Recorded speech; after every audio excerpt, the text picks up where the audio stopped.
20,000 টাকার মধ্যে ভিভো এমন একটি ফোন নিয়ে এসেছে যেটা তুমি জলে ফেলতে পারো, ডোবাতে পারো আর মাটিতে আছাড়ও মারতে পারো। এর থেকে বড় হাইলাইট হলো এর মধ্যে আছে 7200 mAh এর বিশাল ব্যাটারি, যেটা অনায়াসে 4 দিন পর্যন্ত চলে যাবে। এটা রিভার্স চার্জিং সাপোর্টও করে। পারফরমেন্সের কথা বলতে এর মধ্যে আছে segment fastest MediaTek Dimensity 7400 turbo processor.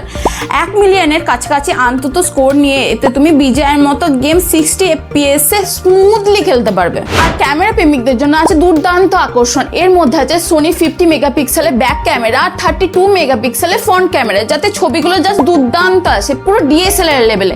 এমনকি এটা দিয়ে 4K রেকর্ডও করতে পারো। এর মধ্যে আছে 8GB র্যাম, তাই তোমার ফোন হ্যাং করার কোনো প্রশ্নই ওঠে না। আর এর 120 হার্জ ডিসপ্লেতে ভিডিও দেখার মজাটাই আলাদা।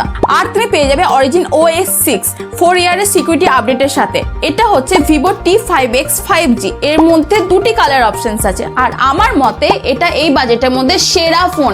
আর ভিভো লাভারদের সাথে এই ফোনটার ভিডিওটা শেয়ার করে দাও।